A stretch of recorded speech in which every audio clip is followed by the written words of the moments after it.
One thing that I'm watching, though, is Comcast. Shares are trading relatively flat today after a new CNBC report claimed NBC Sports is preparing to make a bid to win back NBA broadcasting rights more than 2 decades after the network lost those rights to Disney and Turner Sports. And this is important because Disney and Warner Bros. Discovery, that owns Turner, they have not yet waived their exclusive negotiation windows, so no formal discussions are taking place at this time. But I think it's an interesting story to think about how these streaming services and how the onset of streaming has really upended a lot of these negotiations. And you wonder if the NBA, instead of just partnering with 1 or 2 media partners, maybe they could partner with 3 or 4. Will these platforms like that? Probably not, but you have to much wonder. Of a choice. They might not have a choice, and especially what we've seen with the NFL, Amazon, the YouTube deal. Everything's a little different than it was a decade ago.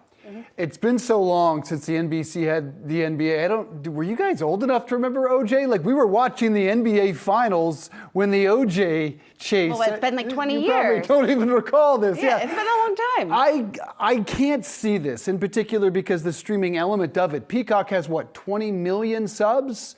In comparison to WBD has access if TNT Turner re-ups, which we all assume they will because they are so deeply vested.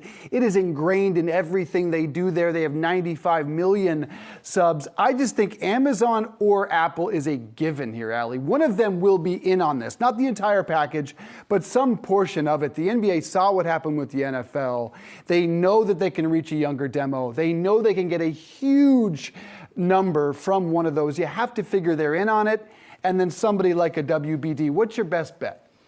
Sorry to put you on the spot. I do agree that after we saw everything with YouTube and Google, and especially with all these legacy media giants pulling back a lot of their spending, Bob Iger on the last earnings call, he said, look, we love the NBA, we love ESPN, but we are going to be a lot more selective with the types of sports rights that we want to commit to. So that does make me think that some of these tech giants could be a little ahead in the race there in order to strike. Yeah, it was interesting how people interpreted that one line by Iger, because he said that he has enjoyed having the NBA. Some people were saying, oh, they're all in. They're going to want to renew that exclusivity. Others saying, hey, maybe they'll relinquish that and we'll see more of these players come into this space. How does Iger cut costs? And they're talking about 50 to 75 billion to get this deal. So it's going to be really a fascinating story to watch. But still, April 24, to Allie's point.